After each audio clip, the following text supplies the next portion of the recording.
Exam ಇದೆ. This is Rahul. ನಾಳೆ business study exam ಇದೆ. ಕನ್ನಡ ಮತ್ತು ಇಂಗ್ಲೀಷ್ ಮೀಡಿಯಂ ವಿದ್ಯಾರ್ಥಿಗಳಿಗೆ ನಾನು questions and answers of 4 and 8 marks ನಾನು ಇಲ್ಲಿ 4 ಮತ್ತು 8 ಅಂಕದ ಕನ್ನಡ ಮತ್ತು ಇಂಗ್ಲೀಷ್ ಮೀಡಿಯಂ ವಿದ್ಯಾರ್ಥಿಗಳಿಗೆ ಚರ್ಚೆ ಮಾಡ್ತಾ ಇದ್ದೇನೆ. ತುಂಬ ಇಂಪಾರ್ಟೆಂಟ್ ಪ್ರಶ್ನೆಗಳನ್ನು ಚರ್ಚೆ ಮಾಡ್ತಾ ಇದ್ದೇನೆ. ನಾಳೆ ಇವೇ ಬರ್ತಕ್ಕಂಥ ಸಾಧ್ಯತೆ ಇರತಕ್ಕಂಥದ್ದು. These are most important and Kannada medium English medium as per blue print ಪ್ರಕಾರ ಕೊಡ್ತಾ ಇದ್ದೇನೆ. ಮೊದಲು ನಾವು 8 ಅಂಕದ ಪ್ರಶ್ನೆಗಳನ್ನು ಒಂದೊಂದಾಗಿ ನೋಡ್ತಾ ಹೋಗೋಣ. ಸರಿ, ಹಾಗಿದ್ರೆ ನಿರ್ವಹಣೆ ಗುಣಲಕ್ಷಣಗಳನ್ನು ತಿಳಿಸಿ. 8 ಅಂಕಕ್ಕೆ ಪ್ರಶ್ನೆ ಬರ್ತಾ ಇರ್ತಕ್ಕಂಥದ್ದು. Explain the characteristics or features of a management. ಹಾಗಿದ್ರೆ ಆನ್ಸರ್ ನೋಡೋಣ. ನೋಡಿ, ನಿರ್ವಹಣೆ ಗುರಿ ಆಧಾರಿತ ಪ್ರಕ್ರಿಯೆ. ನಿರ್ವಹಣೆ ಎಲ್ಲೆಡೆ ವ್ಯಾಪಿಸಿದೆ ಅಥವಾ ಸಾರ್ವತ್ರಿಕ ಅಂತ ಬರೀರಿ. ನಿರ್ವಹಣೆಯು ಬಹು ಆಯಾಮಗಳನ್ನು ಹೊಂದಿದೆ. ನಿರ್ವಹಣೆಯು ನಿರಂತರ ಪ್ರಕ್ರಿಯೆ. ನಿರ್ವಹಣೆಯು ಗುಂಪು ಚಟುವಟಿಕೆ. ನಿರ್ವಹಣೆಯು ಚಲನಶೀಲ ಕಾರ್ಯ. ನಿರ್ವಹಣೆಯು ಅಗೋಚರ ಶಕ್ತಿ. Management is a goal oriented person. Management is all precise. Management is a multi-dimensional, continuous process, group activity, dynamic function, intangible force. ಇಷ್ಟನ್ನು ಬರೀಲಿಕ್ಕಾಗುತ್ತಾ? ಸೊ ಒಂದು ಹೇಳ್ತೀನಿ, ಇದಕ್ಕೆ ನೀವು ಎಕ್ಸ್ಪ್ಲನೇಷನ್ ಕೊಡಬೇಕಾಗುತ್ತೆ, ಎಕ್ಸ್ಪ್ಲೈನ್ ಮಾಡಬೇಕು ನೀವು. ನಾನು ಪಾಯಿಂಟ್ ಅಷ್ಟು ಹೇಳಿದ್ದೀನಿ. ಈಗ 7 ಪಾಯಿಂಟ್ ಬರಲೇಬೇಕು 8 ಮಾರ್ಕ್ಸಿಗೆ. ಅಷ್ಟನ್ನು ಕರೆಕ್ಟಾಗಿ ನೆನ್ಪಿಟ್ಕೊಳ್ಳಿ ವಿತ್ ಈ ಇಂಟ್ರೊಡಕ್ಷನ್ ಆ್ಯಂಡ್ ಕನ್ಕ್ಲೂಷನ್.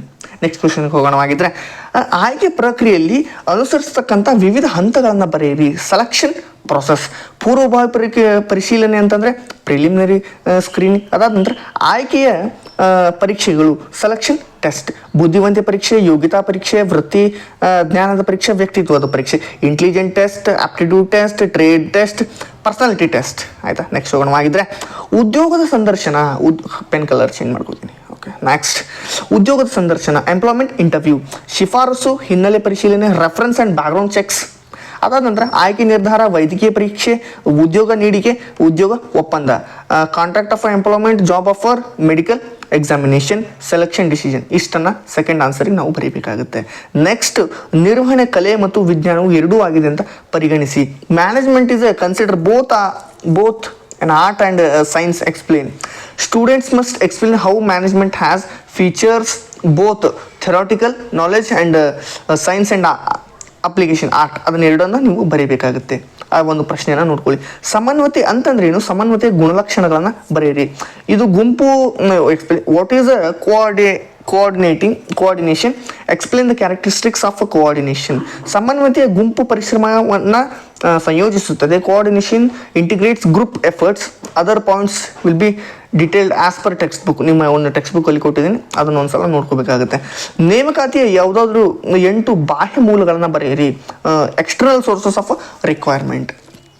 ನೇರ ನೇಮಕಾತಿ, ಡೈರೆಕ್ಟ್ ರಿಕ್ವೈರ್ಮೆಂಟ್, ನೇರ ಸ್ವೀಕೃತಿ ಅರ್ಜಿಗಳು ಅಥವಾ ಸಾಂದರ್ಭಿಕ ಕರೆಗಳು, casual callers or unsolicited applications. Next, ಜಾಹೀರಾತು, ಅಡ್ವರ್ಟೈಸ್ಮೆಂಟ್, ದೂರದರ್ಶನ ಜಾಹೀರಾತು, ಟೆಲಿವಿಷನ್ ಅಡ್ವರ್ಟೈಸ್ಮೆಂಟ್, ಜಾಲತಾಣ ಪ್ರಕಟಣೆ ಅಥವಾ ವೆಬ್ ಪ್ರಕಟಣೆ, ವೆಬ್ ಪಬ್ಲಿಷಿಂಗ್. ಉದ್ಯೋಗ ನೇಮ ಕೇಂದ್ರಗಳು, ಎಂಪ್ಲಾಯ್ಮೆಂಟ್ ಚೇಂಜಸ್, ಆವರಣ ನೇಮಕಾತಿ, ಕ್ಯಾಂಪಸ್ ರಿಕ್ವೈರ್ಮೆಂಟ್. ಅದಾದ ನಂತರ ಉದ್ಯೋಗಿಗಳ ಶಿಫಾರಸು, ರೆಕಮೆಂಡೇಶನ್ ಆಫ್ ಎಂಪ್ಲಾಯೀಸ್. ನೆಕ್ಸ್ಟ್, ಮಾರಾಟ ಪ್ರಕ್ರಿಯೆ, ಮಾರುಕಟ್ಟೆ ನಿರ್ವಹಣೆ ಯಾವುದಾದ್ರೂ 8 ಕಾರ್ಯಗಳನ್ನು ಬರೆಯಿರಿ, ವಿವರಿಸಿ. Explain in 8 functions of marketing management. ಮಾರುಕಟ್ಟೆ ಮಾಹಿತಿಯನ್ನು ಸಂಗ್ರಹಿಸುವುದು ಮತ್ತು ವಿಶ್ಲೇಷಣೆ ಮಾಡ್ತಕ್ಕಂಥದ್ದು. Gathering, analysing market information. Market planning, ಮಾರುಕಟ್ಟೆ ಪ್ರಕ್ರಿಯೆಯನ್ನು ಯೋಜನೆ ಮಾಡ್ತಕ್ಕಂಥದ್ದು. ಶಿಷ್ಟೀಕರಣ ಮತ್ತು ಶ್ರೇಣೀಕರಣ. ಸ್ಟ್ಯಾಂಡರ್ಡೈಸೇಷನ್ ಮತ್ತು ಗಾರ್ಡಿಂಗ್. ನೆಕ್ಸ್ಟ್, ಮುದ್ರೆ ಹಾಕುವಿಕೆ, ಬ್ರ್ಯಾಂಡಿಂಗ್. ಗ್ರಾಹಕರ ನೇರ ಸೇವೆಗಳು, ಕಸ್ಟಮರ್ ಸಪೋರ್ಟ್ ಸರ್ವಿಸ್. ವಸ್ತುವಿನ ಬೆಲೆಯನ್ನು ನಿಗದಿಪಡಿಸುವುದು, ಪ್ರೈಸಿಂಗ್ ಆ್ಯಂಡ್ ಪ್ರಾಡಕ್ಟ್. ಪರಿವರ್ತನೆ, ಪ್ರಮೋಷನ್. ಭೌತಿಕ ವಿತರಣೆ ಅಂತಂದರೆ ಫಿಸಿಕಲ್ ಡಿಸ್ಟ್ರಿಬ್ಯೂಷನ್. ಸಾರಿಗೆ ಅಂದರೆ ಟ್ರಾನ್ಸ್ಪೋರ್ಟೇಷನ್. ಇದಿಷ್ಟನ್ನು ನಾವು ನೋಡ್ಕೋಬೇಕಾಗುತ್ತೆ. ನೆಕ್ಸ್ಟ್, ನಿರ್ದೇಶಿಸುವಿಕೆ ತತ್ವಗಳನ್ನು ಬರೆಯಿರಿ. 8 7ನೇ ಪ್ರಶ್ನೆಯನ್ನು ನಾನು ಚರ್ಚೆ ಮಾಡ್ತಾ ಇದ್ದೇನೆ. ಗರಿಷ್ಠ ವ್ಯಕ್ತಿಗತ ಕೊಡುಗೆ, ಮ್ಯಾಕ್ಸಿಮಮ್ ಇಂಡಿವಿಜುವಲ್ ಕಾಂಟ್ರಿಬ್ಯೂಷನ್. ಉದ್ಯೋಗಿಗಳ ಸಾಮರಸ್ಯ, ಹಾರ್ಮನಿ ಆಫ್ ಅಬ್ಜೆಕ್ಟಿವಿಟೀಸ್. ಅದಾದ ನಂತರ ಇಲ್ಲಿ ಏಕರೂಪ ಆಜ್ಞೆ, ಯೂನಿಟಿ ಆಫ್ ಕಮಾಂಡ್. ನಿರ್ದೇಶಿಸುವಿಕೆ ತಂತ್ರದ ಸೂಕ್ತತೆ,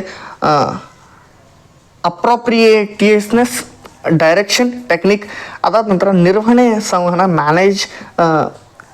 ಮ್ಯಾನೇಜರಿಯಲ್ ಕಮ್ಯುನಿಕೇಷನ್, ಅನೌಪಚಾರಿಕ ಸಂಘಟನೆ ಬಳಕೆ. ಯೂಸ್ ಆಫ್ ಇನ್ಫಾರ್ಮಲ್ ಆರ್ಗನೈಸೇಷನ್, ನಾಯಕತ್ವ, ಲೀಡರ್ಶಿಪ್. ಅನುಪಾಲನೆ, ಫಾಲೋ ಥ್ರೂ. ಬೆಲೆ ನಿರ್ಧಾರಣೆ ಅಂತಂದ್ರೆ ಏನು? ಬೆಲೆ ನಿರ್ಧಾರಣೆ ಮೇಲೆ ಪ್ರಭಾವ ಬೀರ್ತಕ್ಕಂಥ ಅಂಶಗಳು.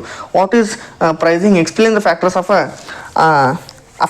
ಅಫಿಕೇಟಿಂಗ್ ಪ್ರೈಸ್ ಡಿಟರ್ಮಿನೇಷನ್, ಉತ್ಪನ್ನದ ವೆಚ್ಚ, ತುಷ್ಟಿಗುಣ ಮತ್ತು ಬೇಡಿಕೆ, ಮಾರುಕಟ್ಟೆಯಲ್ಲಿ ಇರ್ತಕ್ಕಂಥ ಪೈಪೋಟಿ ಮಿತಿ, ಸರ್ಕಾರದ ಕಾನೂನು ನಿಬಂಧನೆಗಳು, ಬೆಲೆ ನಿಗದಿ ಉದ್ದೇಶಗಳು ಇಲ್ಲಿ ಎಲ್ಲ ಕೊಟ್ಟಿದೆ. ನೀವು ಇದನ್ನು ಓದಬೇಕಾಗತ್ತೆ. ಆಯಿತಾ, ನೆಕ್ಸ್ಟ್ ಹೋಗ್ತೀನಿ ನಾನು. ಹಾಗಿದ್ರೆ ನಿರ್ವಹಣೆ 3 ಹಂತದ ಚಟುವಟಿಕೆಯಾಗಿದೆ. ನಿರ್ವಹಣೆ ಹಂತಗಳನ್ನು ಒಂದು ಸುಂದರ ಚಿತ್ರವನ್ನಾಗಿಸಿ ತೋರಿಸಿ ಪರಸ್ಪರ ವಿವರಣೆಯನ್ನು ಕೊಡಿ ಅಂತ ಕೊಟ್ಟಿದ್ದಾರೆ. ಸೊ ಇದನ್ನು ನಾನು ಇಲ್ಲಿ ಆನ್ಸರ್ ಅಷ್ಟೇ ಕೊಡ್ತೀನಿ ನೋಡಿ. ನೀವು ಡ್ರಾ ದ ಡೈಗ್ರಾಮ್, ನೀವು ಡೈಗ್ರಾಮನ್ನು ಡ್ರಾ ಮಾಡಬೇಕಾಗುತ್ತೆ.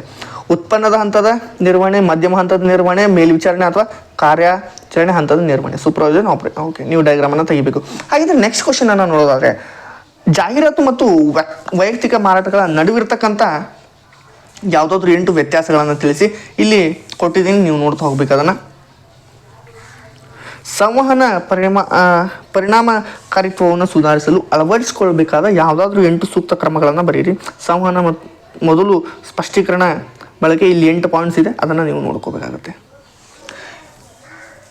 ನೆಕ್ಸ್ಟ್ 4 ಮಾರ್ಕ್ಸ್ ಕ್ವೆಶನ್ನ ನಾವು ನೋಡೋದಾದರೆ, ಈಗ 4 ಅಂಕದ ಪ್ರಶ್ನೆಗಳನ್ನು ನಾನು ನೋಡ್ತಾ ಹೋಗ್ತೀನಿ. ವಿಡಿಯೋನ ಕೊನೆ ತನಕ ನೋಡಿ, ಆನ್ಸರ್ ಕೂಡ ಇಲ್ಲಿ ಚರ್ಚೆ ಮಾಡ್ತಾ ಇದ್ದೇನೆ ನಾನು. ವ್ಯವಹಾರ ಪರಿಸರದ 4 ಲಕ್ಷಣ: ಬಾಹ್ಯ external sources, specific general forces, dynamic nature, uncertainty, complexity, ಸಾಪೇಕ್ಷತೆ, ರಿಲೇಟಿವಿಟಿ.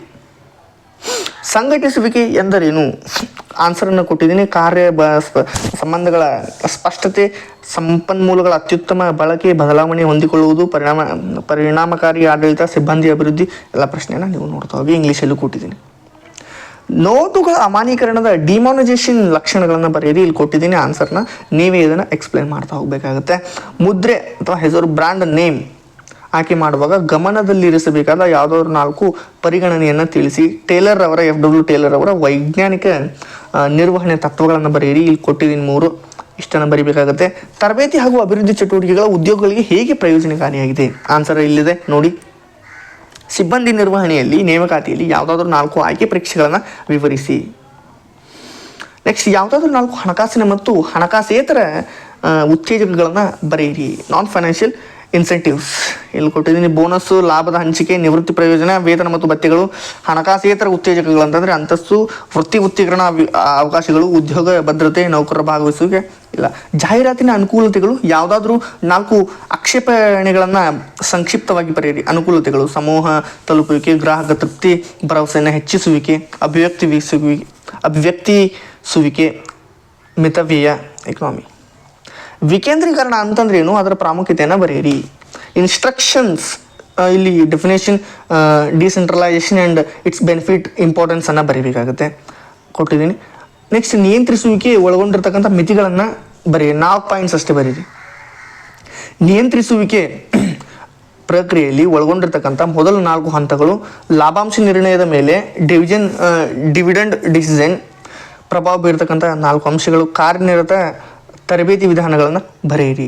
ನೆಕ್ಸ್ಟ್ ಕಾರ್ಯೇತರ ತರಬೇತಿ ವಿಧಾನಗಳನ್ನು ವಿವರಿಸಿ. ಹಣಕಾಸು ನಿರ್ವಹಣೆಯಲ್ಲಿ ಸಂಸ್ಥೆ ದೈನಂದಿನ ಚಟುವಟಿಕೆಗಳಿಗೆ ದುಡಿಯುವ ಬಂಡವಾಳ ಮತ್ತು ಸ್ಥಿರ ಬಂಡವಾಳ ಅಗತ್ಯತೆ ಮೇಲೆ ಪ್ರಭಾವ ಬೀರ್ತಕ್ಕಂಥ ಅಂಶಗಳನ್ನು ವಿವರಿಸಿ, ಕೊಟ್ಟಿದ್ದೀನಿ. ಲಾಸ್ಟ್ ಕ್ವಶನ್, ಬಳಕೆದಾರರ ರಕ್ಷಣೆ, ಗ್ರಾಹಕ ರಕ್ಷಣೆ ಸಂಬಂಧಿಸಿದ ಪ್ರಮುಖ ಪ್ರಶ್ನೆಗಳನ್ನು ಓದ್ಕೊಂಡ್ಬಿಡಿ. ಇಷ್ಟು ತುಂಬ ಇಂಪಾರ್ಟೆಂಟ್ ಆಗುತ್ತೆ. ಇಲ್ಲೊಂದು ನಾನು ಕೊಟ್ಟಿದ್ದೀನಿ, ನೀವು ಕೆಲವೊಂದಿಷ್ಟು 3-4 ಪ್ರಶ್ನೆ ಬರುತ್ತೆ, ಅದಷ್ಟು ಹೋಗ್ಕೊಳ್ಳಿ.